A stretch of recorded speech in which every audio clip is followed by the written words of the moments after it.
povo pobre natalense, chegou a vez para quem quer aprender como sofre o ser humano quando seu nome não sabe escrever.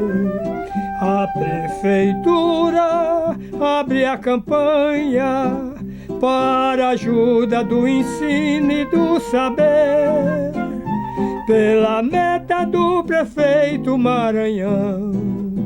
De pé no chão também se aprende a ler, pela meta do prefeito Maranhão.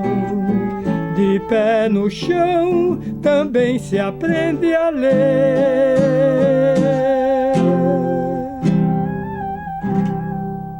Olá, meu nome é Roberto Monte e estamos aqui, na nossa Pós-TV DHNet. A Pós-TV DHNet já teve outro nome. Antigamente era TV Memória Popular.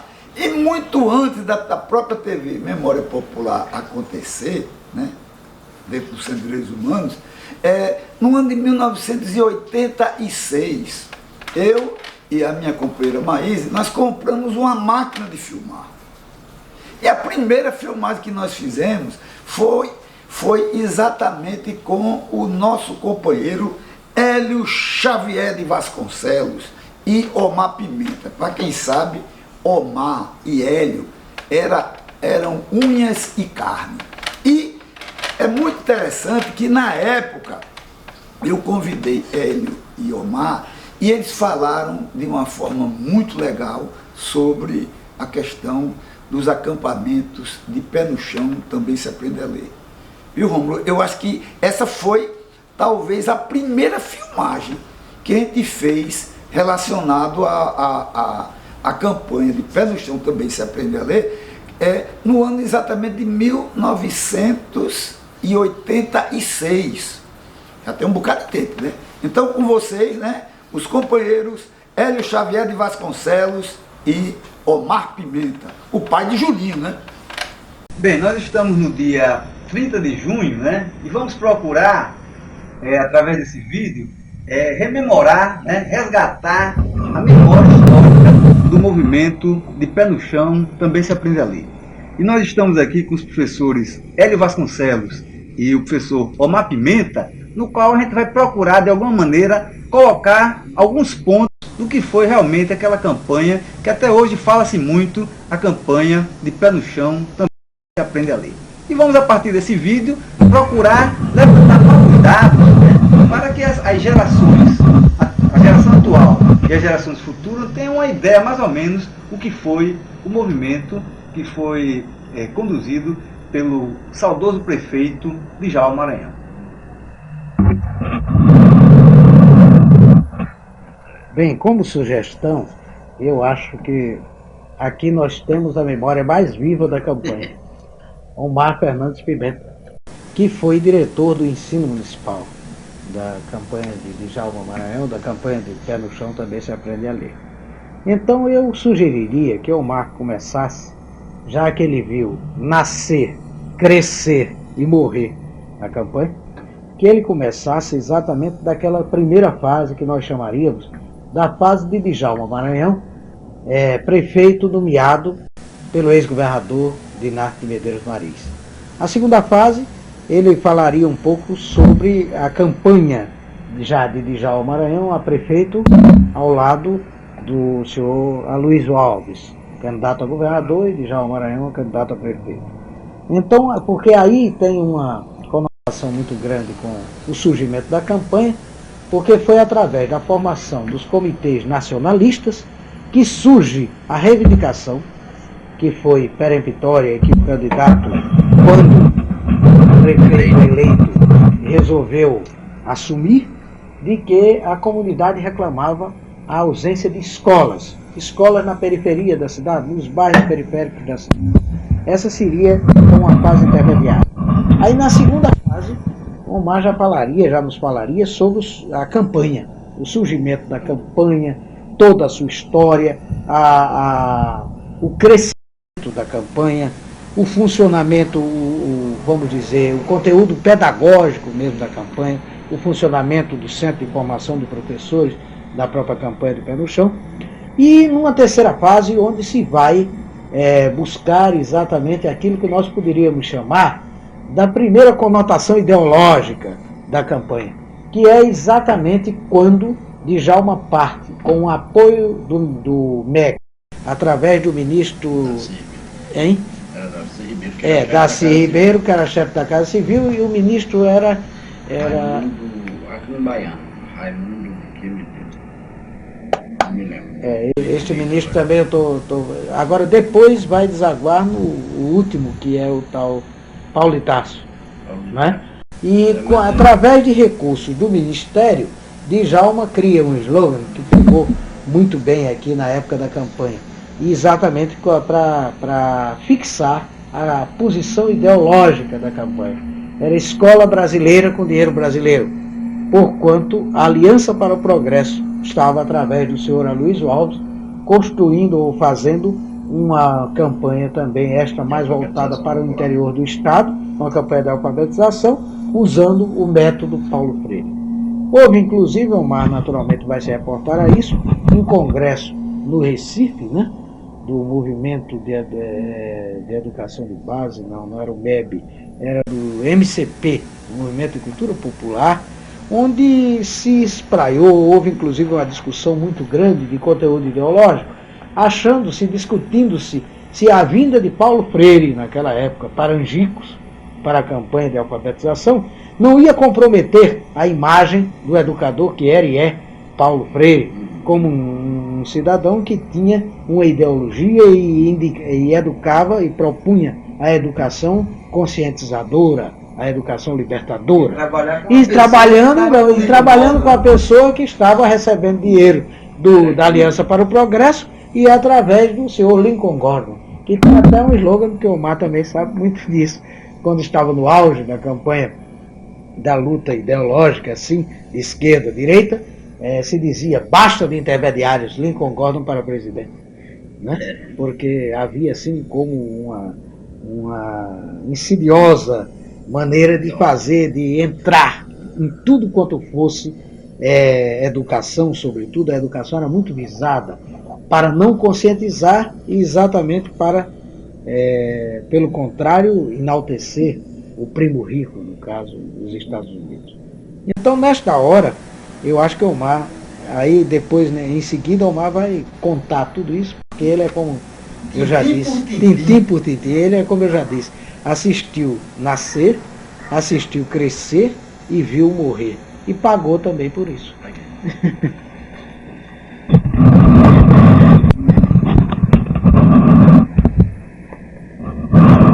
Quando Djalma assumiu a prefeitura, nomeado por Dinar Mariz, verificou que não havia na prefeitura municipal de Natal nenhum sistema de educação. Não havia escola, nenhum departamento, nada que cuidasse da educação. À época, eu não trabalhava na prefeitura. Fui procurado por Moacir de Góes, que era o chefe da Casa Civil do prefeito, e me convidou para juntos tentarmos fazer um trabalho de educação, implantar um sistema de educação, mesmo que fosse muito primário, muito precário, dadas as condições financeiras da prefeitura, não dá margem a que se fizesse um movimento maior, e fomos para a prefeitura. Em 1957, começamos a trabalhar. Não tendo a prefeitura nenhuma escola, nenhum prédio escolar, e os recursos serem pequenos, a ideia do prefeito, posta em prática na época, foi apelar para a colaboração popular. Essa necessidade era maior ainda e mais gritante, porque se tinha consciência de que, em 1957, em Natal, existiam apenas 10 escolas públicas. Em começo de 50 eram 11, em 57 eram 10. Quer dizer, em vez de crescer o sistema escolar, diminuiu. E a prefeitura não tinha nenhuma participação nisso. Como fazer? Partimos para a colaboração popular. Essa colaboração popular foi prestada e manifestada através da oferta de salas onde se pudesse instalar essas escolas. Clubes de futebol, associações de bairro, centros espíritas, igrejas cristãs, que eram muitas, por sinal, os protestantes, de uma maneira geral, deram uma colaboração muito grande. E nessa primeira fase, chegou-se a se instalar até 57 salas de aula. A prefeitura dava as carteiras, a prefeitura pagava a professora, pagava um salário modesto, evidentemente, na época, muito pequeno, e dava merenda escolar e fornecia o material escolar. Nessa primeira fase foram instaladas 57 escolas, quando Djalma, por uma ação impetrada na justiça, teve que deixar a prefeitura, e o prefeito que assumiu continuou com esse trabalho. Quando em 1907, Djalma deixou a prefeitura, acho que em fins de 58, em 59. Logo depois ele se candidatou a prefeito. Durante a campanha, a crise de sala de aula continuava muito grande, porque a cidade estava crescendo e não havia acompanhamento físico da rede escolar.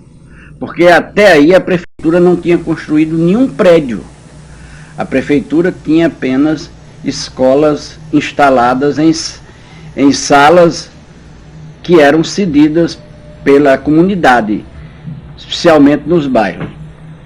Durante a campanha para prefeito, nas instalações e nas discussões dos problemas da cidade, nos comitês nacionalistas que foram criados em Djalma para auxiliá-lo e apoiá-lo na campanha, surgiu a ideia de que a prefeitura fizesse a criação de grandes galpões escolares onde se instalasse um sistema de educação que viesse atender a maior quantidade possível de alunos. E assim, de conversa, de sugestões de um, de ideias de outro, surgiu a ideia dos acampamentos escolares e o nome da campanha, De Pé no Chão Também Se Aprende a Ler. Por que De Pé no Chão Também Se Aprende a Ler? Porque era uma escola aberta, uma escola democrática, uma escola que não tinha paredes, uma escola que não tinha muros, uma escola que não tinha portões. Era uma escola onde qualquer criança, qualquer aluno que manifestasse o desejo de frequentá-la, não tinha nada que o impedisse de frequentar, nem farda, nem sapato, nem muro, nem porta, nem nada. A campanha era De Pé no Chão Também Se Aprende a Ler. A necessidade urgente e gritante de se criar uma mentalidade de educação, de alfabetização, tirar o máximo possível de proveito desse sistema de educação, vez que a cidade era altamente carente de escolas na época. Os acampamentos foram criados, imaginados, idealizados em reuniões populares, em sindicatos. E surgiu a ideia de se criar o primeiro acampamento nas rocas de cima, lá onde se chamava na época Brasília Teimosa. Eram grandes galpões de barro batido, cobertos de palha de coqueiro. Me lembro até que quando as pessoas encarregadas de fazerem os acampamentos, quando chegaram a hora de fazer a cobertura, não sabiam fazer. Tiveram que mandar chamar pescadores, pessoas que moravam na beira da praia, para fazer aquela trança da palha do coqueiro para fazer a cobertura. Inicialmente pensou-se que ia ser uma balbúrdia muito grande, porque não tendo parede, as salas eram divididas apenas pelo quadro negro. Mas como não tinha parede, não tinha acústica. Uma escola não, uma sala não perturbava. O galpão tinha 4 salas, uma atrás da outra, e não perturbava, uma não perturbava a outra. Isso, primeiro acampamento nas Rocas, foi realmente um sucesso, porque a afluência foi muito grande, e um outro detalhe, economicamente saiu muito barato. O preço de uma sala de aula, na época, era praticamente insignificante, porque era o chão de palha barro batido, palha de coqueiro, e as ripas, os caibros para sustentarem. Então, somente instalado o primeiro acampamento, aí se viu que a ideia era que o caminho era aquele, né? Era uma escola popular, uma escola que o povo não tinha medo de frequentá-la, porque não havia exigência de farda, de sapato, de material de ser comprado na livraria, porque a campanha fornecia todo o material escolar. Aí daí partiu-se para outros. O segundo acampamento no Carrasco, depois foi Quintas, Nova Descoberta, Morro de Mãe Luísa, aqui no bairro Nordeste, à direita das Quintas para a saída de Igapó. Eu sei que instalou-se um total de 8 acampamentos. 8 acampamentos escolares. Isso não quer dizer que as escolinhas tenham sido esquecidas. As escolas continuaram, as escolinhas de sala isolada, as escolinhas de sede de clubes, de sede de sindicatos. É tanto que na primeira fase se tinha 57 escolinhas desse tipo.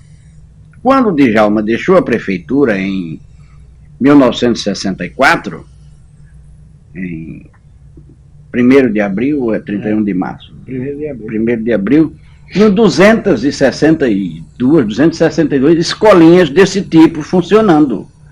Quer dizer, a carência de sala de aula continuava muito grande, porque, além dos acampamentos, não tinha, o Estado também, não me ocorre que o Estado tenha construído nesse período nenhuma escola nova.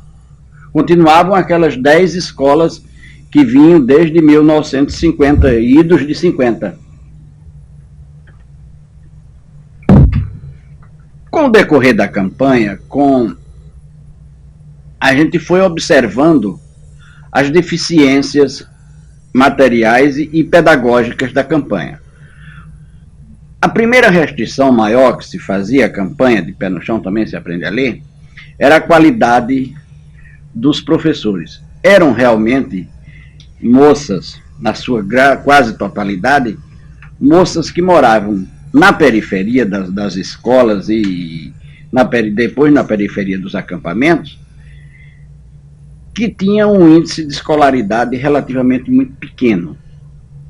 Eram meninas ginasianas, ou então uma boa parte que tinha só o curso primário. Essa dificuldade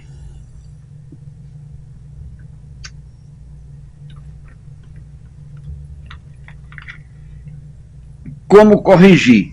Inicialmente, a gente contratou professoras formadas em pedagogia na antiga Escola Normal de Natal, as meninas de azul e branco, né, velho? Trazendo o sorriso franco. Essas moças ficavam responsáveis pela orientação pedagógica de um grupo de 10, 12 escolas assim aproximadas. A gente chegou a ter umas 15 orientadoras dessas assim, que se dedicavam única e exclusivamente a acompanhar o trabalho de alfabetização nas escolinhas isoladas. Nos acampamentos, a gente já tinha uma estrutura mais, podemos dizer assim, sofisticada. Tinha uma diretora que era uma pessoa formada, era uma professora diplomada, a vice-diretora, e tinha a assistência pedagógica que vinha através do Centro de Formação de Professores. O Centro de Formação de Professores foi criado para suprir essa deficiência de orientação e de qualidade do ensino. A diretora do Centro de Formação de Professores era a professora Margarida de Jesus Cortez, que tinha na vice-direção e como talvez que a pessoa mais responsável pela orientação técnico-pedagógica da campanha, a professora Maria Diva da Salete Lucena, uma das figuras mais interessantes que eu conheci, uma moça altamente capacitada e que, por conta de 64, exilou-se voluntariamente do Estado, hoje está muito bem, vive muito bem no Rio, porque era uma pessoa altamente capacitada e que venceu, saiu daqui sozinho e venceu no Sul com a maior tranquilidade e a maior facilidade. O centro, além de dar a orientação técnico-pedagógica da campanha, formava as professoras da campanha. Todas as nossas professoras, todas as professoras da campanha eram, na sua quase totalidade, alunas do Centro de Formação de Professores. Além do Centro de Formação de Professores, para dar aula aos professores, havia ao lado uma escola que a gente chamava a escola de demonstração, que era onde se alfabetizava crianças. A diretora dessa escola hoje é uma ilustre professora da universidade, que é a professora Lourdes Bezerra Varela, que pode ser ouvida, deve dar um depoimento muito valioso. Lourdes Bezerra Varela. As meninas faziam o estágio. Tinha o centro, era a parte pedagógica, a parte didática, a parte de escolaridade, e o estágio de aula era feito na escola de demonstração. Quer dizer, o centro era um trabalho totalmente integrado para a campanha. Ele formava pessoal da campanha, didático, pedagógico e na prática, porque as meninas assistiam a aulas práticas na escola de demonstração. O centro tinha também, ao lado disso, fazia toda a programação pedagógica dos acampamentos. Toda semana, a professora Margarida de Jesus Cortez e a sua equipe, da qual faziam parte, eu me lembro assim, da professora Denise de Filipes, era Lourdes Bezerra Varela, Salonilde, Marise Moura, Socorro Barreto, eram pessoas que programavam o que ia se aplicar semanalmente no acampamento. Aos sábados, a equipe reunia todos os professores dos acampamentos e entregava aquela programação que ia ser executada na semana. No outro sábado, na nova reunião, uma avaliação e entregava um novo plano de trabalho. E assim sucessivamente. A campanha funcionava pedagogicamente, era muito bem orientada, muito bem feita e feita por pessoas que acreditavam sobretudo. Um dos grandes sucessos da campanha é que as pessoas que trabalharam na campanha, desde a merendeira até o secretário de Educação, acreditavam na campanha. Acreditavam porque percebiam que havia um interesse geral do prefeito, do secretário, dos dirigentes da campanha, que tinham uma dedicação total à campanha. Vamos só uma coisa, me diga uma coisa, essa metodologia que vocês tinham na campanha do Peruginho, vocês partiam, digamos, de algo, em cima de alguma pedagogia, em cima tipo de que já existente, ou vocês chegaram a adaptar coisas existentes ou criaram praticamente uma nova metodologia? A questão metodológica, qual a premissa que vocês saíram? A questão metodológica da campanha de Pé no Chão também se aprende a ler. A pessoa mais indicada para falar no assunto é Margarida de Jesus Cortez, a professora Margarida de Jesus Cortez, que é da Universidade do Rio Grande do Norte, a professora Denise de Filipes, a professora Lourdes Bezerra Varela, que eram as pessoas encarregadas e responsáveis por esse setor. Mas, de uma maneira geral, grosso modo, foi muito adaptada. havia uma metodologia de ensino na época, mas a gente sabe, eu sei, que foi muito adaptada ao sistema daqui. A campanha de pé no chão também se aprende a ler. Quer dizer, muitas coisas locais, muitos assuntos locais faziam parte do programa de trabalho, programa pedagógico de trabalho. É tanto que a gente chegou até a fazer uma cartilha com base na realidade em que as crianças que frequentavam as escolas e os acampamentos viviam. Essa escola chegou a ainda ser imprimida. Infelizmente, o tempo foi cruel com essa cartilha, né? Não só com a cartilha, mas com a campanha, né? Que início de 64, quando a gente estava para distribuir a cartilha, em vez de distribuir a cartilha, destruíram foi com a campanha, né? Quer dar um tempo aí? Bom, tivemos assim, de uma maneira geral, uma ideia do que era a campanha. Uma campanha que envolveu a cidade toda. A cidade participava, toda a cidade participou da campanha. Mesmo aqueles que não apoiavam a campanha estavam envolvidos na campanha indiretamente, mesmo quando combatiam a campanha, estavam envolvidos na campanha. Aqueles setores mais elitistas, aqueles mais tradicionalistas, que não aceitavam aquela conotação muito democrática da campanha, aquelas escolas tradicionais da cidade, que não aceitavam a campanha, mas nem por isso deixavam de ter uma certa participação. E eu digo que o pessoal participava na medida em que Djalma, como prefeito, convidou muita gente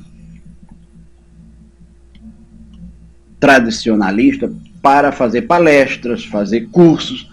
Antes do centro de formação, a gente fazia todo final de ano curso como se fosse uma reciclagem para as professoras da campanha, e eram as pessoas que na época eram educadores, professor Severino Oliveira, professor Alvamar Furtado, Grácio Barbalho, professora Chicuta Nolasco, a professora Sampaio, Marinha Sampaio, Dona Noilde Ramalho. Essas pessoas nunca se negaram de dar a sua colaboração em cursos de formação de melhoria da qualidade do ensino da campanha. Djalma fazia todo final de ano praças de cultura. Quem viveu aquela época deve estar bem lembrado das praças de cultura ali onde hoje fica aquele luxo hotel chamado Praça Kennedy, né? E ali todo ano tinha feira de livro, praça de cultura, vinham escritores, havia apresentação de folclores, vinham folcloristas de outros estados e instalavam-se barracas para venda de livro, artesanato, e tinha uma barraca do pé no chão também, se aprende a ler, onde a gente apresentava uma pequena maquete de um acampamento e tinha sempre moças da campanha explicando o que era a campanha, com estatística, com dados, com material didático, inclusive até com alunos da campanha que participavam, que estavam ali presentes. Quer dizer, a cidade toda participou da campanha de pé no chão, também se aprende a ler.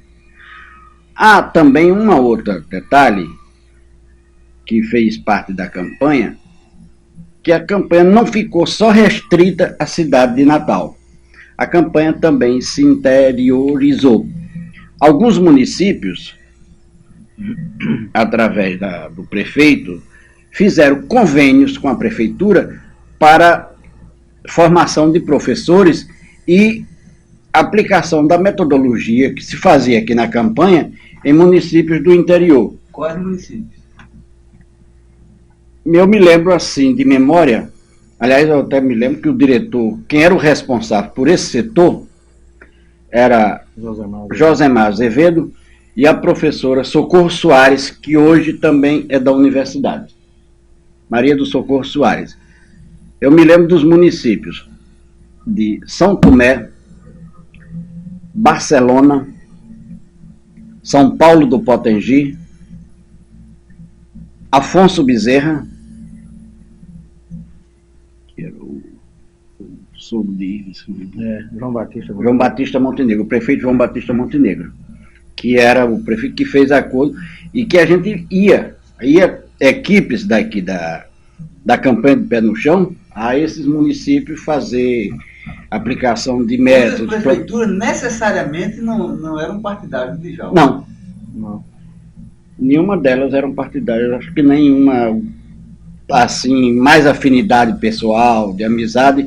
Eu acho que o mais chegado era João Batista Montenegro.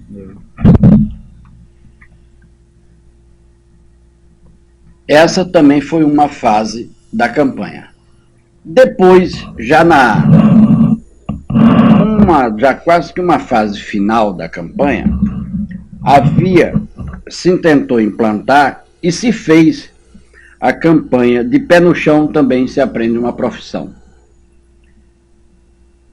Em todos não, mas em alguns acampamentos se fez aulas de profissionalização. No acampamento do Carrasco, acampamento das Rocas, acampamento de Serra Rosado, na Avenida 4, tinha aulas de profissionalização. Eu me lembro bem que tinha curso de marcenaria, onde os alunos fabricavam tamboretes, cadeiras, mesinhas, pequenos armários, estantes, que eram vendidos ao público. Tinha curso de cabeleireiro. Esse era um curso muito engraçado, porque o que não faltava era pessoas para o cabeleireiro treinar, né? E uns cortes lindos, por sinal. Os primeiros cortes eram beleza, mas era de graça. Tinha um curso de fazer capa de livro, encadernação de livros, né? Eu me lembro que ainda hoje eu conheço uma pessoa aqui, seu Eunilde, eu não sei onde ele anda, coitado. Era um rapaz muito modesto e aprendeu. Era funcionário da prefeitura, mas um funcionário muito modesto. Ele deixou a prefeitura para ir viver só de encadernar livros, que aprendeu na campanha. E assim tinha outros cursos mais de artesanato, bordado, corte e costura, também tinha muito. A gente tinha máquinas, a prefeitura comprava máquinas, cadeira de barbeiro, todo o material da oficina de marcenaria, contratava pessoas e ensinava. E muita gente aprendeu realmente uma profissão. Foi a última etapa da campanha, deve ter sido 63, 64.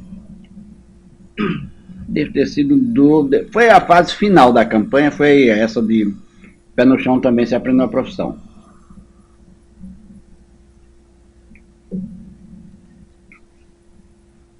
E veio, então,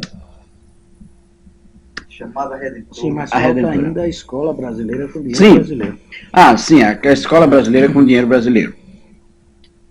Quando Aloísio percebeu, e nisso se faça justiça, é um homem muito inteligente, ele tem uma percepção, uma visão muito ampla das coisas, ele viu que crescia muito a campanha.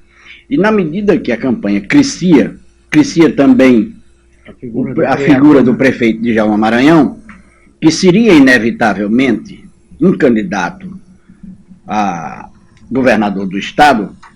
Ele começou a se preocupar com esse crescimento da campanha e, consequentemente, da candidatura de Djalma. Em 62, 63, as posições ideológicas de Djalma e de Aloísio foram se afastando gradativamente. Djalma com Miguel Arraes, Seixas Dória, Chico Julião, Pelópidas, faziam a linha nacionalista no Nordeste.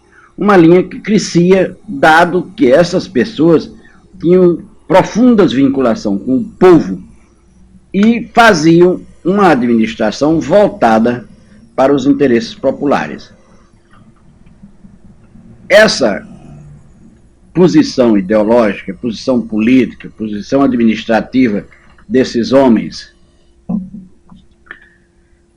antes de 64, começaram a preocupar e a preocupar muito os que faziam a outra posição, a posição reacionária, a posição conservadora, conservação da posição de direita, que era a que se vinculava ao governador Luizio Alves.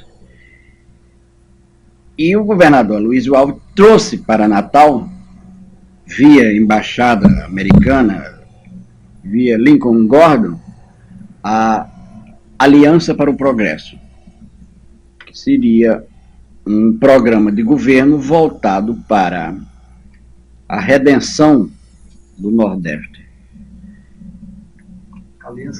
Aliança para o Progresso, que era do governo Kennedy, né? Roberto Kennedy. E aqui a Aliança investiu muito dinheiro.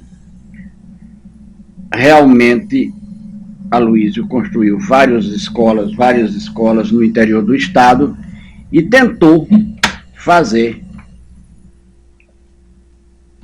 uma oposição frontal à campanha de Pé no Chão, também se aprende a ler, trazendo uma figura de alto gabarito pedagógico, um nome de muita significação e de muita amplidão nacional, que era Paulo Freire, para implantar o método aqui em Natal. E essa vinda de Paulo Freire e a implantação do método de Paulo Freire era financiado pelas verbas da Aliança para o Progresso, via Embaixada Americana. É bom salientar, a vinda de Paulo Freire já foi dentro de uma estratégia de Aloysio para contrapor o perigo que ele já estava achando perfeitamente, que era a campanha de Pé no Chão, também se aprende a ler. Exatamente.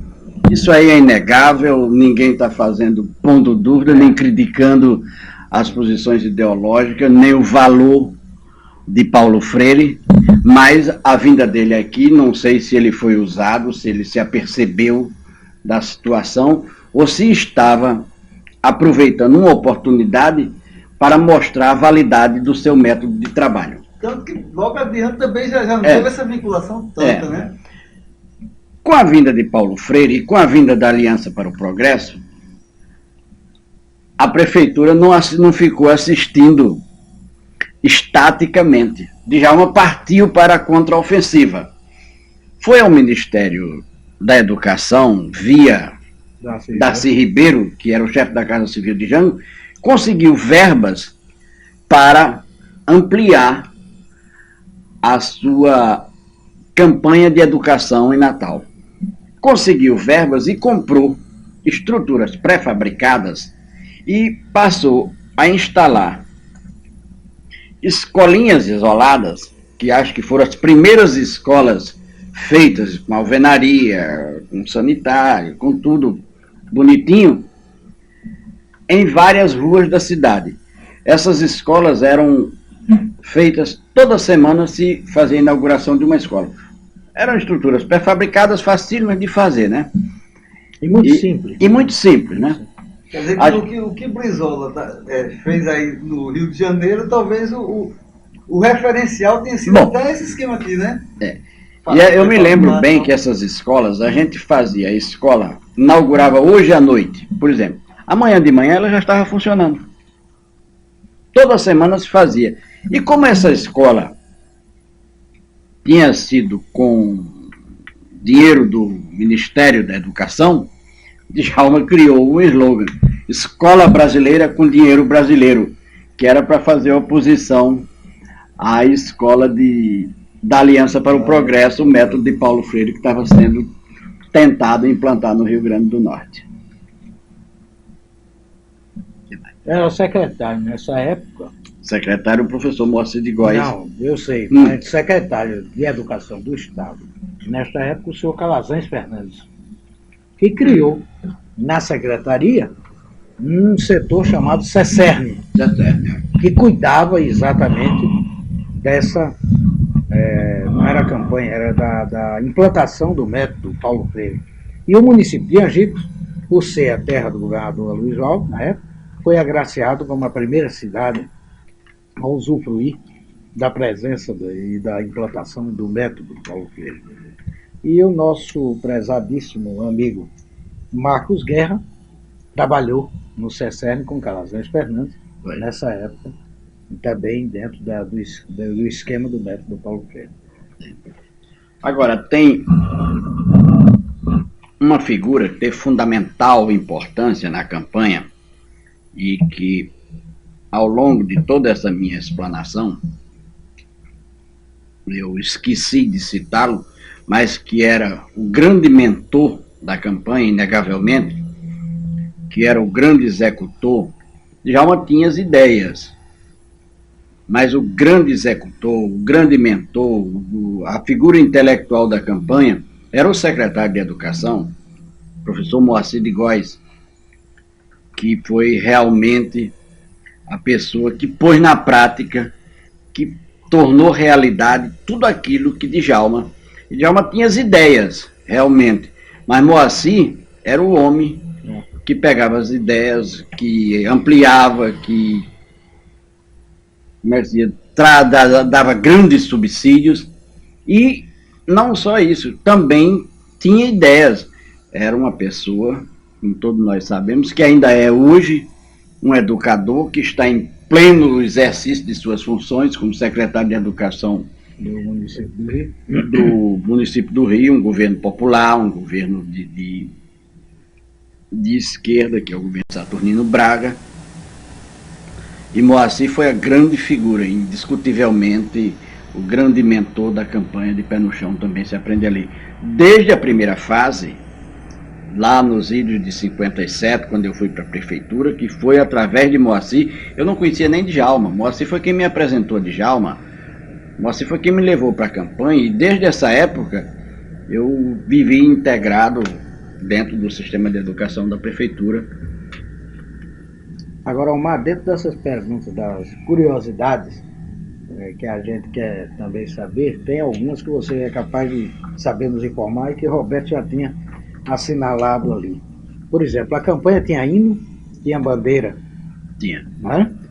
E esse hino, você se lembra quem foi o Tinha um hino, por sinal, a cidade toda cantava, que era o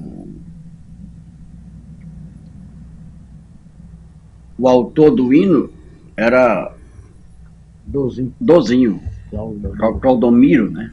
Popular Dozinho, grande compositor da cidade, e tinha também cartazes. Eu me lembro que era um pé bem grande, que quem desenhou esse cartaz foi Nilton Navarro. Tinha bandeira também, quer dizer, era uma Hasteamento de bandeira. Tinha, nos acampamentos, tinha, ao som do hino, né? Todo dia a gente hasteava as bandeiras. Agora, a campanha era toda ela financiada pela prefeitura. Os alunos pobres, muito pobres na época, não tinham condições de comprar nada. E a prefeitura dava tudo: lápis, cadernos, livros, réguas, borrachas, tudo. Experiência notadamente do terceiro mundo, né? Toda ela financiada pela prefeitura. Havia também umas campanhas muito interessantes na época, a campanha de erradicação total de analfabetos por rua. Rua por rua. Com faixa. Se faz faixa, nessa rua restam 12 analfabetos, nessa rua restam 2 analfabetos. Pessoas para serem alfabetizadas, né? Eu me lembro que essa campanha foi coordenada e dirigida por uma figura interessantíssima que faleceu precocemente, desastradamente, foi o professor Antônio Campos e Silva. Esse rapaz foi fazer Era um pesquisador. Era um pesquisador, foi fazer umas pesquisas rupestres no Apodi. A estrada de Mossoró para o Apodi tem uma curva, nessa curva ele morreu, o carro dele virou. Tem uma curva de Mossoró para o Apodi. Interessantíssima. A única que tinha, ele morreu. Ele perdeu o controle do carro e morreu. Era um pesquisador nato. Eu, inclusive, hoje sou muito amigo de uma filha dele, que é aluna de psicologia da universidade.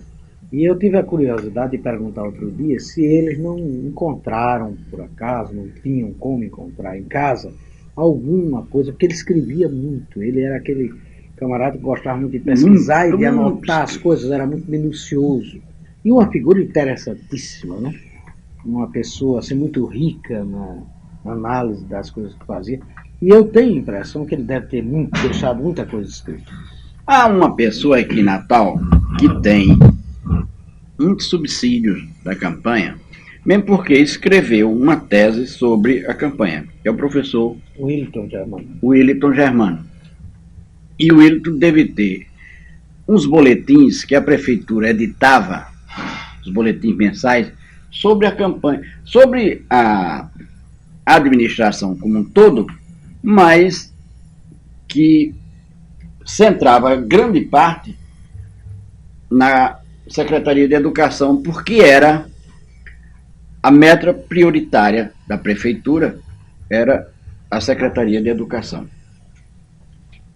Ainda com relação à campanha e à figura de Djalma Maranhão, Djalma tinha um método de trabalho muito interessante. De segunda a sexta-feira, a prefeitura na época...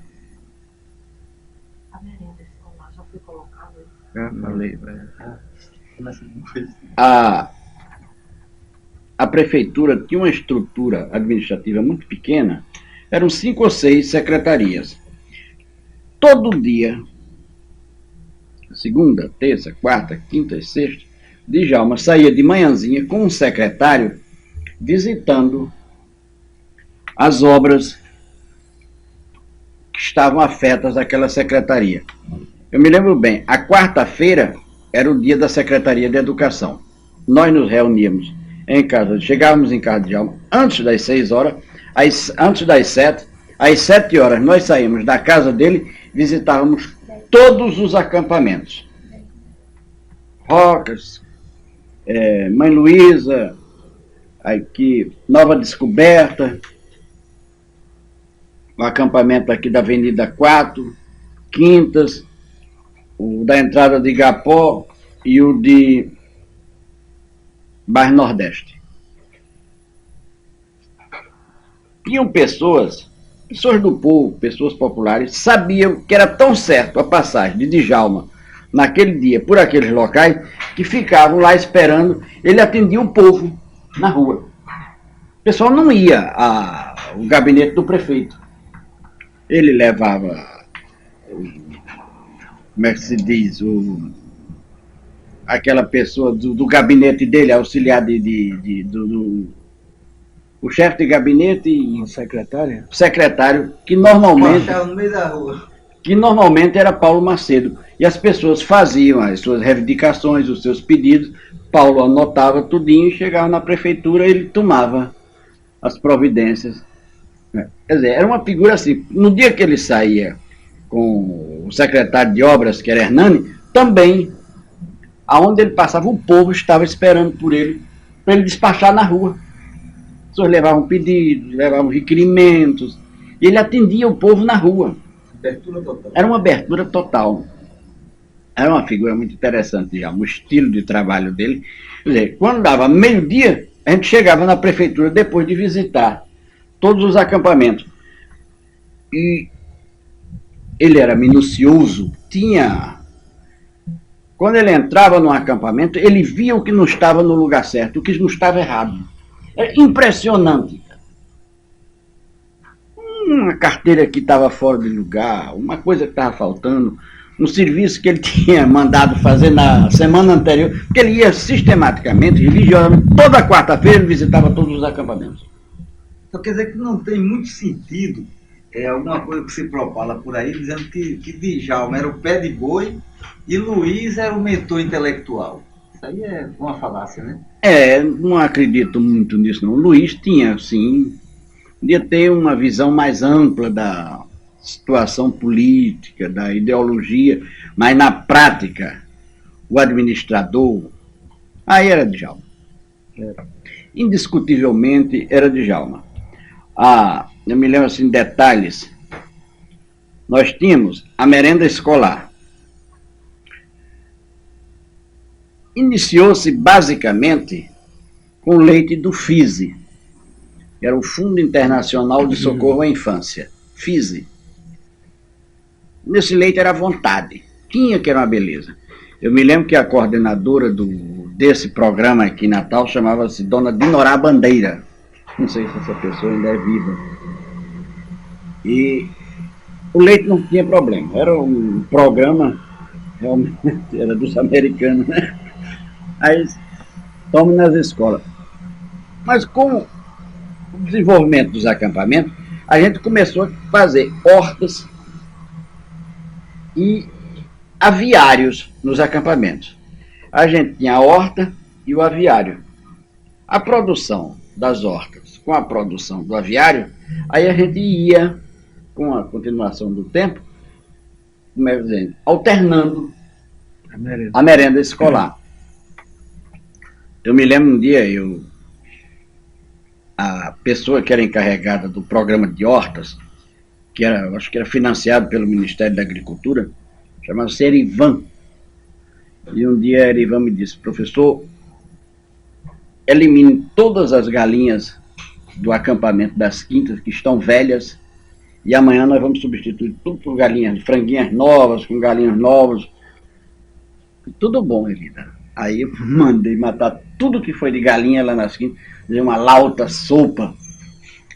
Canja, gostosa. Quando o Djalma chegou lá, que viu os aviários sem nenhuma galinha, e a gente comendo as galinhas, ele quase morre de raiva, porque eu não fui demitido. Eu ia fazer um negócio assim, muito... achando que estava fazendo um negócio muito bem feito, mas depois que ele entendeu a coisa como era, que no outro dia, no mesmo dia, foram substituídas as galinhas, porque a produção das galinhas já estava... E esses aviários, essas hortas, era cuidado pelos alunos? Os alunos, naturalmente. Já fazia parte do currículo? Já fazia parte do currículo. E tinha uma coisa, aqueles que se interessavam, e muitos se interessavam, a gente dava condições para que eles fizessem suas próprias casas, pequenas hortas, ou até aviários. A gente conseguia pintinhos que eles levavam para casa e criavam. Não eram todos, evidentemente, mas uma boa parte deles tinham hortas em casa e tinham pequenos aviários que a gente fornecia, porque o programa do Ministério da Agricultura aqui dava condição a que a gente fizesse tudo isso. Como daria as escolas estaduais se houvesse interesse na época, mas eu, o menino da escola doméstica, criar galinha e plantar horta. Bom, não tem mais alguma coisa? Deixa eu ver. Acho que a gente podia ver assim, uma panorâmica com os outros setores, digamos, com a igreja, com as várias facções do movimento popular, com os sindicatos, com as associações, ou seja, com as forças vivas que estavam atuando e influindo em todo o processo, né? De uma maneira geral, excluindo a igreja, que eu não tenho muita condição de informar, eu posso lhe garantir que com as outras áreas, como você falou, sindicatos, associações, o relacionamento era o melhor possível. Tanto que o ensino municipal começou nessas áreas, quando eles começaram a fornecer e a ceder gratuitamente à prefeitura as primeiras aulas onde se implantaram as primeiras escolas do sistema de ensino da prefeitura, da primeira administração de Djalma. Sindicatos, a famosa reunião de onde surgiu a ideia de se criar os galpões de barros, os acampamentos, foi numa reunião feita no sindicato, o sindicato dos pescadores, lá do Canto do Mangue.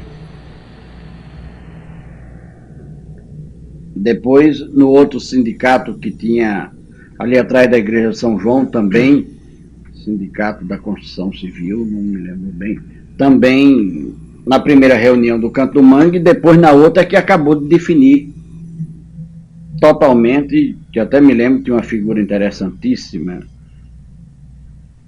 Depois esse rapaz morreu também muito precocemente. O professor Zé Fernando Machado participava muito ativamente e foi uma das pessoas que deu assim a ideia, consolidou a ideia de se fazer o grande galpão de chão de barro batido, de palha de coqueiro, que depois ficou chamado como acampamento escolar. E a relação, digamos, do movimento, digamos, com a juventude mais engajada, com setores universitários?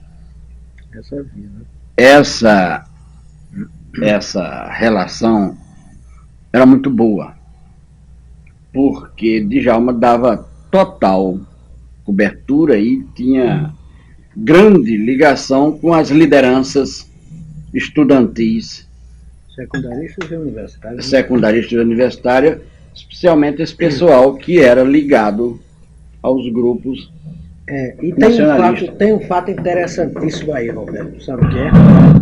Começa a história. Tem um fato interessantíssimo aí que é bom ressaltar.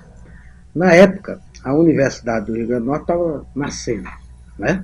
E o reitor era o Onofre Lopes, figura respeitabilíssima, um homem digno, sob todos os aspectos, mas que tinha um verdadeiro pavor físico ao comunismo, qualquer coisa que tivesse que falasse com o comunismo, visceral ao comunismo, mas nunca em nenhum momento perdeu a dignidade, a autoridade dele, nunca foi ferida, inclusive no movimento de 64, né, no golpe de 64, ele teve posições muito firmes, não permitindo que o exército entrasse na universidade, prendesse estudantes lá dentro, e quando os estudantes foram presos, ele foi visitá-los, está entendendo? Na cadeia, numa prova assim de solidariedade, manifesto aberto. Pois bem, este homem conveniava com a prefeitura, de Djalma Maranhão, em cima da campanha de pé no chão, ajudando a campanha, através inclusive de acadêmicos de medicina, de odontologia, para fazerem trabalhos de exames laboratoriais, de consultas, disso, daquilo outro. Tanto que eu me lembro assim. Agora, com relação à igreja, para eu não perder o bonde agora,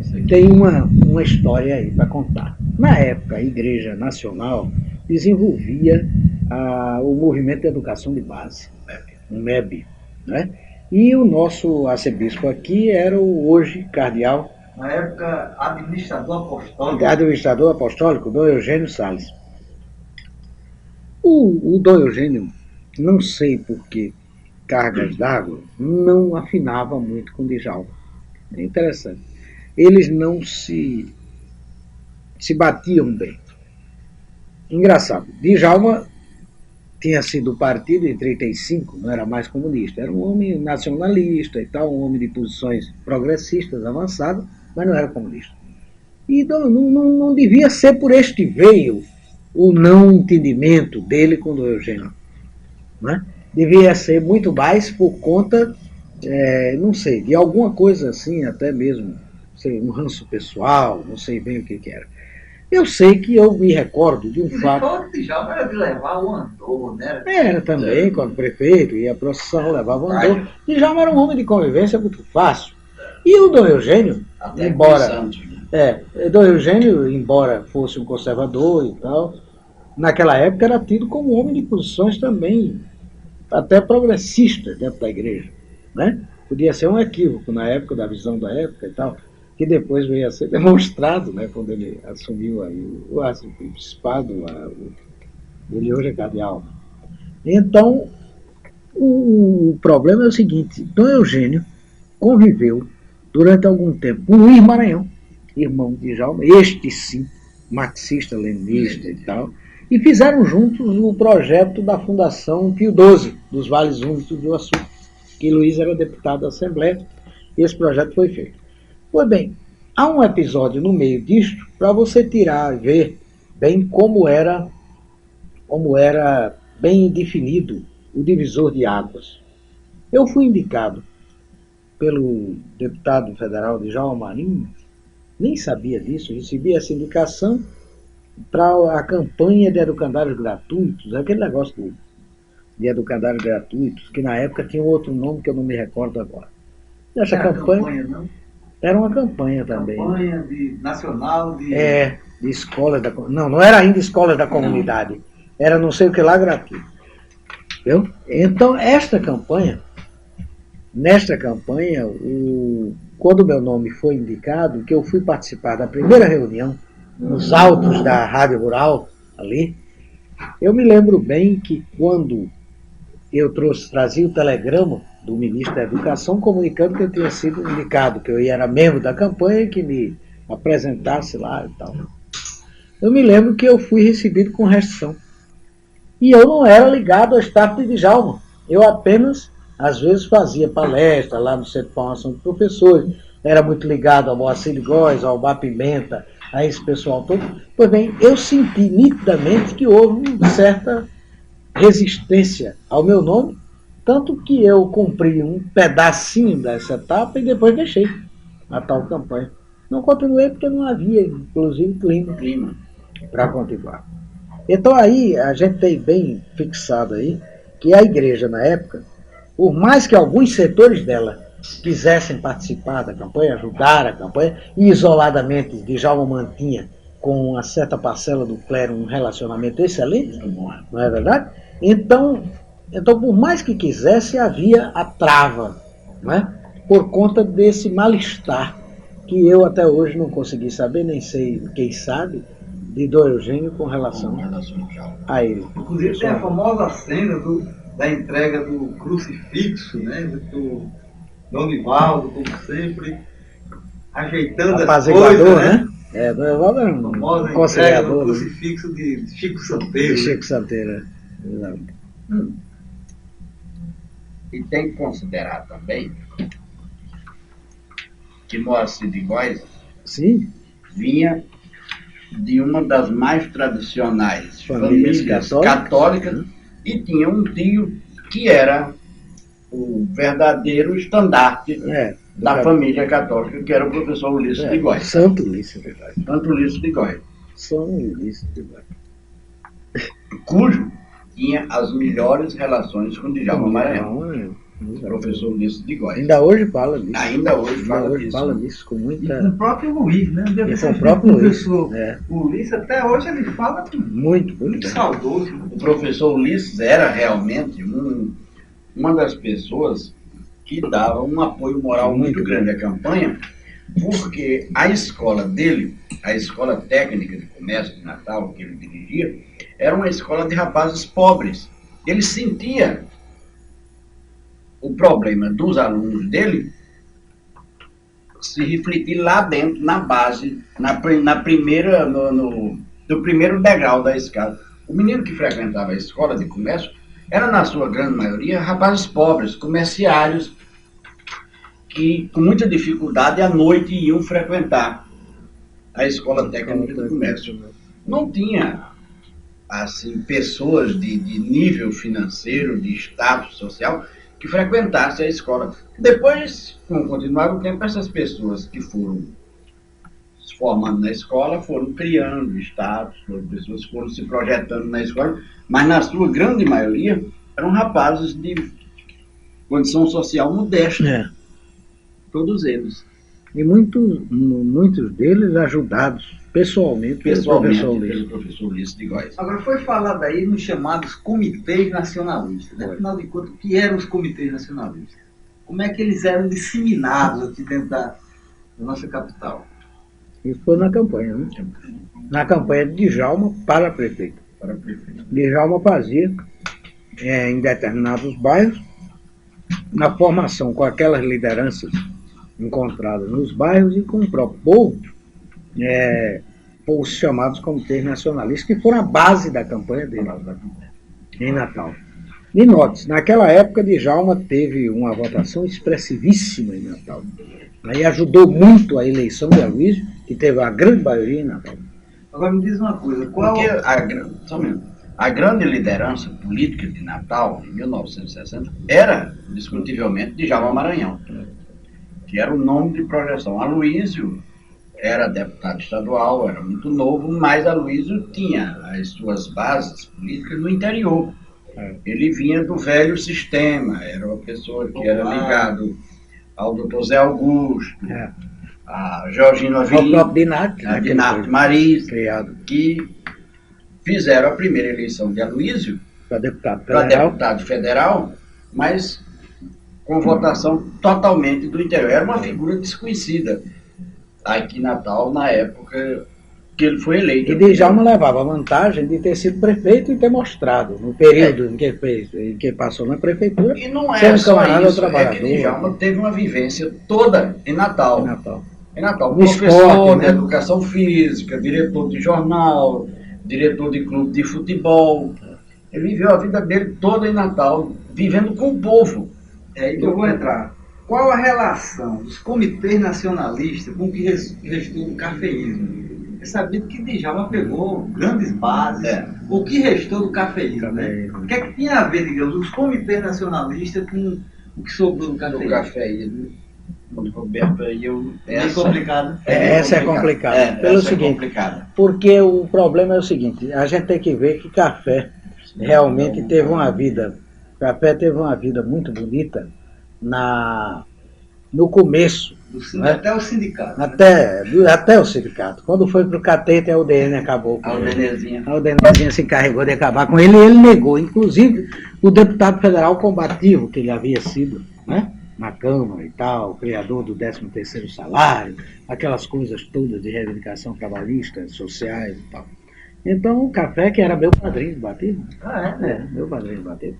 Então, Devia se chamar Hélio Xavier de Café.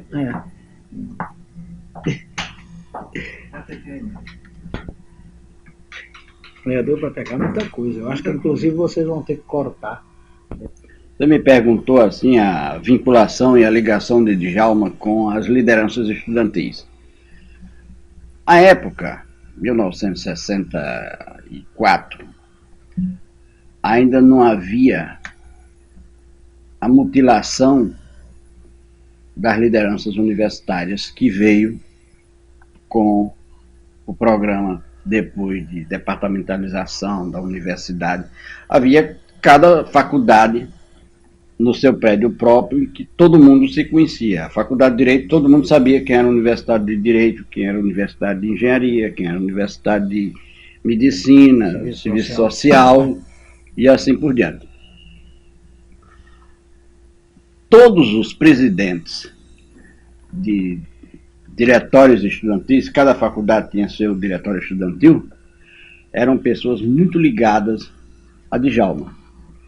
Faculdade de Direito, presidentes foram Hernando Silveira, Daniel Diniz, Luciano Nóbrega, Hélio Vasconcelos, Edemora, todos eles pessoas muito ligadas a Djalma. Faculdade de Medicina, Francisco Floripe Ginani, Ives Bezerra, Edísio Pereira, Leônidas Ferreira, todos eles, inclusive Ginani, Edísio, Ives, Geniberto, todos eles participaram da campanha. Zé Arruda Fialho. Arruda Fialho, Emílio Salem Filho, todos esses eram pessoas, estudantes que tinham liderança e projeção dentro das suas faculdades. Maria Lali Carneiro, na Faculdade de Direito, além dos presidentes, muitos estudantes, inclusive, coisa rara na época, até moças, como Tereza Braga, Berenice de Freitas Tagino, na Faculdade de Maria Senhorinha, na Faculdade de Odontologia, Mário Edson, grande liderança estudantil na época, depois sumiu esse rapaz. Gileno Vilar, o eterno estudante. Serviço Social. Que ainda hoje é estudante. Hoje é presidente da ainda CBDU, é presidente da Confederação Nacional. E assim, todas, inclusive pessoas que não, naquela dicotomia esquerda-direita, reação contra reação, até a nossa querida Julieta Calazans, né? Também que participou, que é a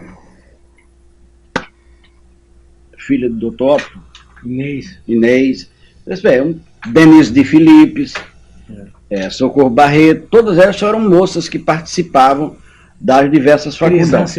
Crisança Minéia.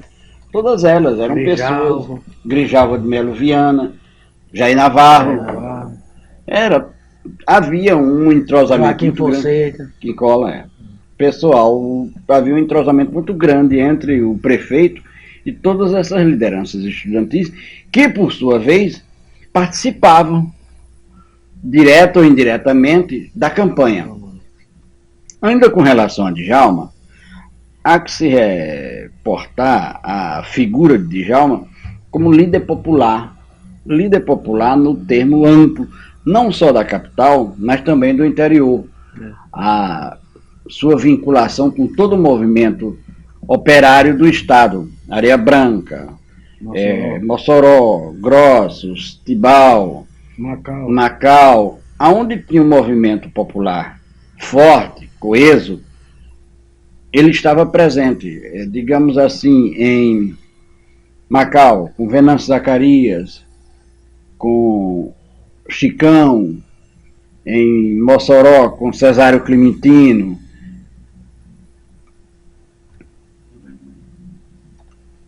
Aquele camarada como Antônio Tenório, o velho que foi preso no tempo de 35, Joel Paulista, fora as profundas vinculações que ele tinha com o movimento sindical e operário aqui em Natal, né?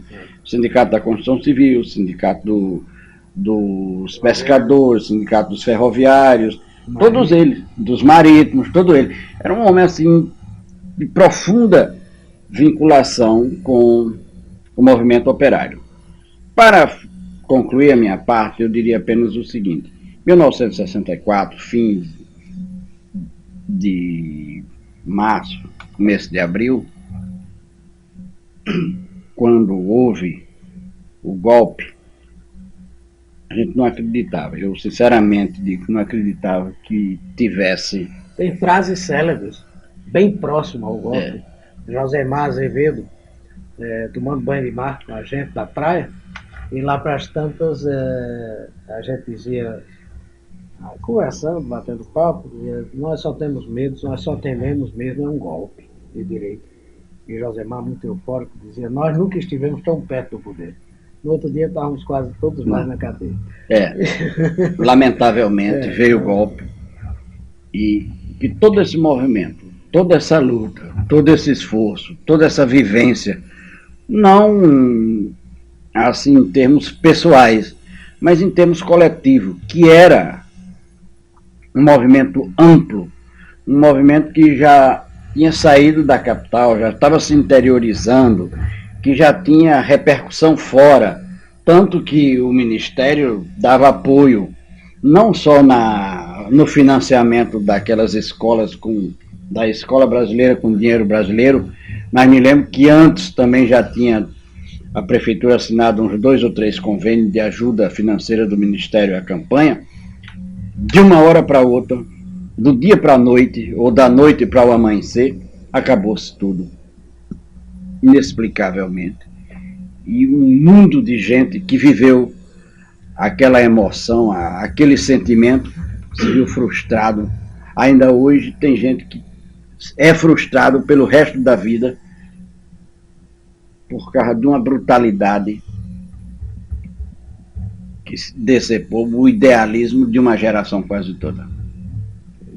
Mas, Omar, me diga uma coisa, digamos, para que quem está nos assistindo ter mais ou menos uma ideia como é que foi o golpe, né? Aquela noite negra, como disse, que abateu sobre o nosso país, sobre nossa capital. Digamos, nos primeiros momentos, quer dizer, a questão assim, mais imediata, do desmantelamento, pelo menos assim, a olhos vistos. Assim, a olhos vistos, eu me lembro perfeitamente que na noite, no dia 31, estávamos na prefeitura,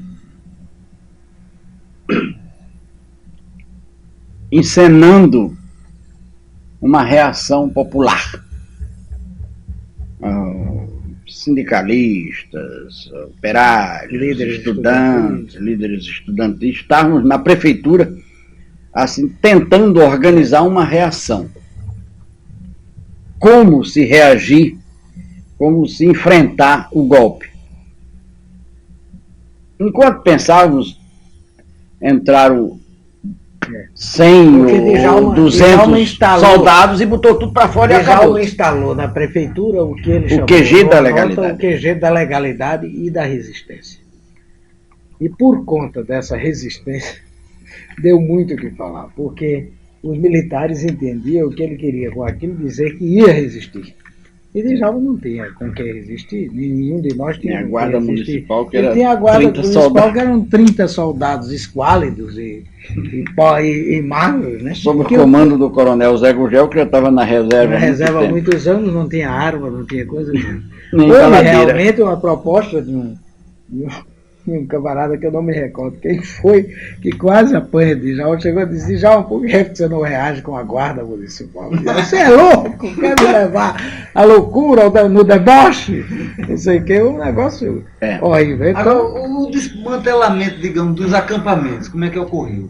Ô Roberto, eu me lembro o seguinte: nessa noite, quando o exército invadiu e a prefeitura, invadiu literalmente a prefeitura, botou todo mundo para fora, agora não prendeu ninguém no momento, Só Evelyn Medeiros. só Evelyn Foi o Medeiros, primeiro preso político. que era o presidente do Sindicato da Construção Civil.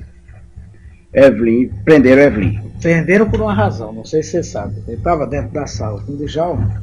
Quando eles entraram, tinha o capitão Zé Alfredo, que é quem comandava a operação. João Alfredo. João Alfredo. Aí o Evelyn olhou para ele e disse: Capitão, parece que o senhor está nervoso. Aí, ora, o capitão nervoso, cheio de soldado de fuzil e baioneta, ele de metralhadora 45, então não tinha nervoso nenhum. Nervoso estávamos nós, meu. Aí Evelyn, que era meio, naquela época era meio aguerrido, agitado, ele disse: o senhor parece estar nervoso. O capitão não botou conversa. Prendam este aqui. Evelyn foi preso e eles estavam tão despreparados na época e no dia que Evelyn foi preso com 38 na cintura e ficou com ele e foi com ele para a cela onde o botaram. Nem desarmar Evelyn, eles desarmaram. Tão despreparados eles estavam. Porque se eles quisessem, naquela noite, eles tinham realmente apanhado de surpresa até Emetério Fernandes Gugel, que estava lá, Gil Braz. Na época, Não era sei cronista se- social com o pseudônimo de Gil Braz. Não sei se como Ninguém espião. sabe se como estava, mas que estava lá estava. Agora, diga. Então tinha gente de todos os Matizes. matizes lá dentro. Houve também, Roberto, depois, no dia imediato,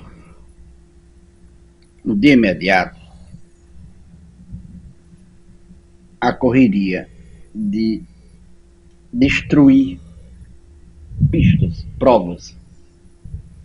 Eu me lembro que eu saí de acampamento em acampamento, mandando incinerar todas as cartilhas. Dar fim às cartilhas. Porque a cartilha, na sua apresentação, no seu conteúdo, a cartilha fundamentalmente tinha como base a conscientização do cidadão. E esse nome, conscientização, se você dissesse que estava conscientizando, você estava preso por muito tempo. Era uma palavra proibida. Tabu. Prisão no ato, né? Prisão no ato. E a cartilha era para conscientizar o povo dos seus direitos, das suas reivindicações, dos seus deveres, das suas obrigações e, sobretudo, uma maneira de libertação de consciência, né? Eu fui preso no dia 10 de abril. Estava na minha sala, dando expediente, quando fui preso. Com todo o grupo lá. Inclusive Denise, o Barreto, Marisa, todas elas assistiram a minha prisão. E os acampamentos, foi o que eles fizeram? Desmantelaram, Não. botaram fogo? Não, imediatamente não. Eles continuaram, mas foram desativando paulatinamente. Aí eu fiquei 6 meses preso, meio 196 dias, né? E foram desativando Quer dizer, o negócio foi lentamente. gradativo. Foi gradativo. Alguns eles transformaram em escolas convencionais e o resto acabaram. Agora, com aquele aspecto de campanha popular de educação, eu acho que desde o começo eles liquidaram. Quer dizer, Ficou como se fosse uma digamos, escola. A simbologia, digamos, de tocar fogo, Uh-uh. de meteu o pau. Não, isso aí eles não fizeram, não. Fizeram porque havia também da parte deles um sentido de querer popularizar o movimento, né? E se fizesse um negócio assim muito agressivo, muito violento, repercutia muito mal contra a revolução que vinha para salvar o povo E as brasileiro. pessoas, digamos, que participavam da campanha, eu não diria na hora, mas, digamos, no decorrer do tempo, qual é a impressão que você teve que as pessoas sentiram em cima daquilo?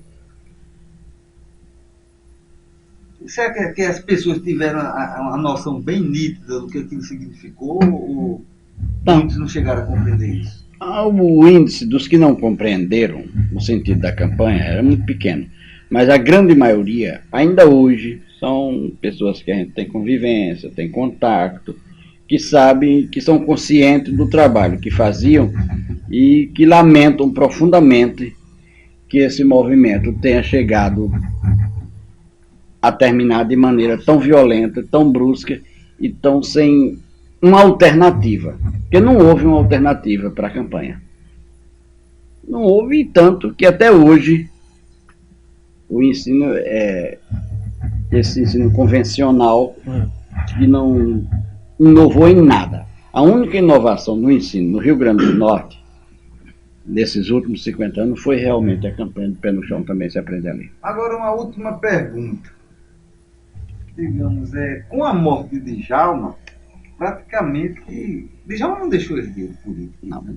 O único que tenta, pelo menos, ainda falar, mas realmente não expressa o que Djalma. A sua dimensão, o próprio Roberto, que, não sei, até por questões pessoais, talvez não tenha conseguido abarcar isso. Mas é um negócio interessante, que todo aquele movimento, que foi uma coisa muito grande, não apareceu alguém que segurasse aquela bandeira. O que é que você coloca aí? Será que tinha a questão do personalismo, ou Exato. contradições do próprio movimento? Como Não, é que é isso? não acredito que seja contradições. Eu acredito que muito do fracasso ou da não continuidade do movimento tenha sido o fato de que Djalma era realmente muito centralizador. Era uma personalidade muito forte e que englobava tudo em torno da pessoa dele. Veja, o próprio irmão, Luiz, não tinha a dimensão, nem tinha um espaço suficiente para ter tentado continuar. Mesmo porque Luiz, ideologicamente, era uma pessoa que tinha muito mais implicações do que Djalma. Uma outra pessoa que poderia ter tido assim, condições de continuar a luta de Djalma, talvez fosse mais do que Roberto, eu achava que era Moacir de Góes, que era mais vinculado ideologicamente, mais vinculado assim, em afinidade de trabalho, de vivência. Porque há que considerar uma coisa. Em 1964, Roberto Furtado era um rapaz de boa posição social que não tinha nenhuma definição ideológica nem política. Ele era um técnico, um bom técnico, que ajudou muito a Djalma sobre esse aspecto de administração. Mas politicamente, ideologicamente, Roberto não tinha nenhuma projeção, nenhuma participação, nenhuma vivência política na época. Roberto era ausente totalmente. Tanto é assim que não tinha nenhuma vinculação. Roberto passou a começar a ter vivência política depois que todos nós estávamos presos, que ele era a única pessoa que tinha liberdade de agir sem ter nenhum comprometimento político, tanto que ele foi o advogado de todos nós, que visitou a casa de todos os presos e nunca foi preso nem molestado pelo exército, porque ele não tinha vinculação ideológica nem política com a administração de Djalma. Ele era um auxiliar de alto gabarito, altamente capacitado, secretário de Finanças, uma pessoa que deu uma ajuda extraordinária, mas que não tinha nenhuma vinculação política com Djalma Maranhão.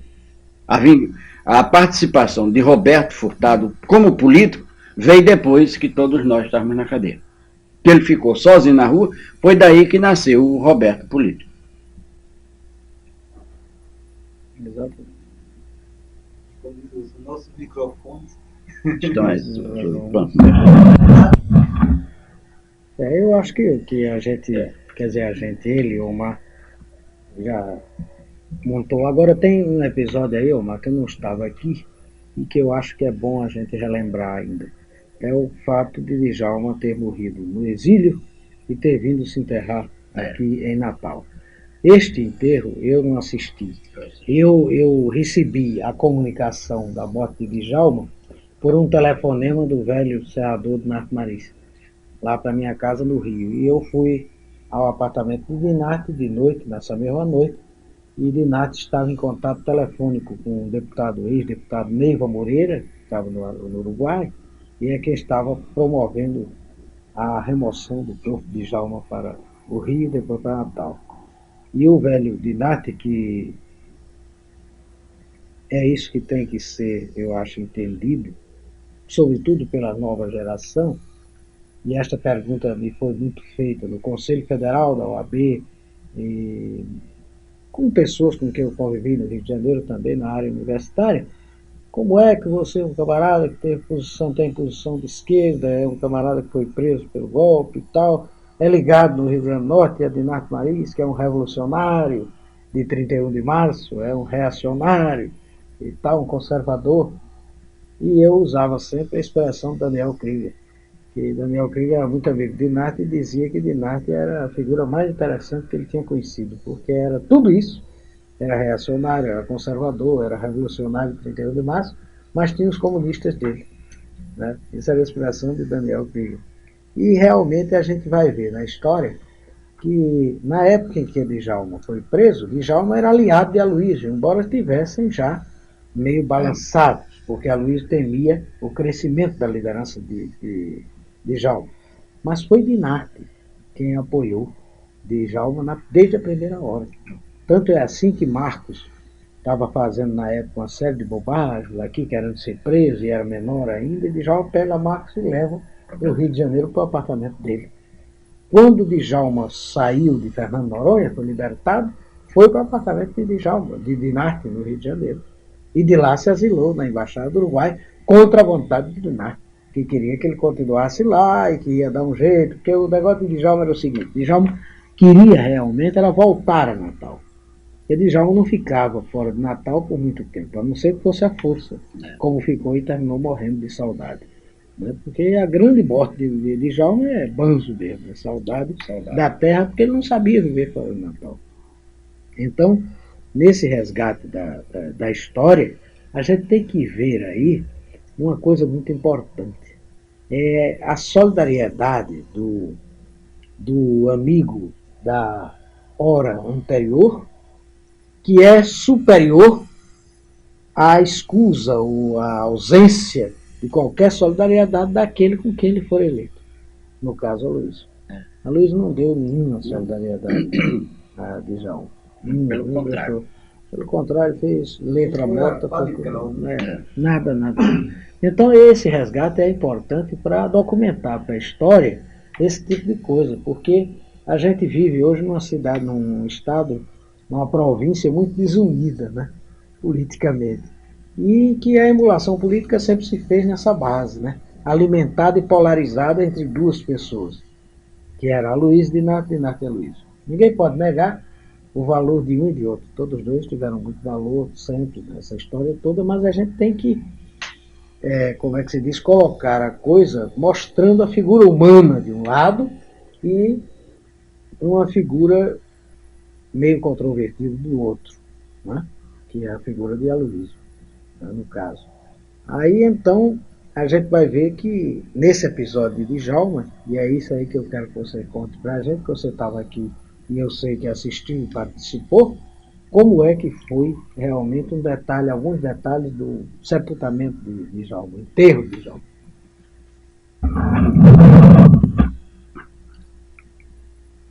a, quando a notícia chegou da morte de Djalma,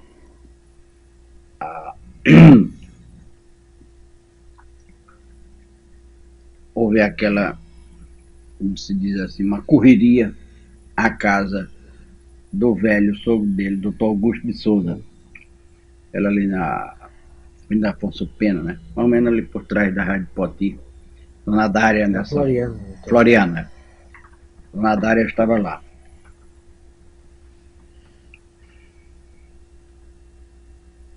Marcada a hora da chegada do corpo, Parnamirim, Floriano Peixoto. A multidão enorme já a essa altura, né? Era tanta gente, tantas pessoas querendo homenagear, que homenagem assim, física, pegar na alça do caixão.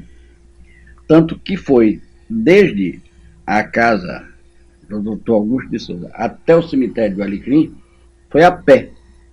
O caixão foi de mão em mão, assim, sendo carregado pelo povo. O povão, a massa. Você tem aí um livro de pessoas que estiveram no velório de Djalma. Tem pessoas expressivas dessa, mas o grande povo, a massa, o povão que frequentava os acampamentos, o pessoal de sindicato, o pessoal humilde, lavadeiras, porque, um parênteses muito rápido, além da campanha, tem que se considerar que Djalma foi um grande prefeito. As obras que ele criou, que inovou, Palácio dos Esportes, Estação Rodoviária, Avenida do Contorno, o Castelão, a Concha Acústica, Galeria de Arte, que acabaram com ela, Lavanderia Modelo. Quer dizer, era um negócio voltado para o povo, além da assistência que ele dava muito grande aos movimentos folclóricos, ao forte que ele restaurou, essa coisa toda, Redinha, que ele dava uma assistência muito grande. Era esse povo dos bairros, do subúrbio, esse pessoal que se sentia órfão naquela, órfão do seu grande líder. Porque os líderes, que eram Dinarte, que eram Aloysio, não eram gente da capital. O da capital, o que viveu a vida, que andou pela rua, que foi menino, que brincou, que conhecia todo mundo, era realmente Djalma Maranhão. E foi o povo, esse povo que sentiu realmente a morte de Djalma Maranhão. E note-se, numa fase em que a repressão ainda era muito grande. Muito forte. Muito forte. E o comandante aqui era o general Miramatos. Um homem que fechou o Congresso e foi grande responsável pela saída de Cortes do governo, né? Tudo isso. Pronto, moça, termine a sua. Terminou o seu filme.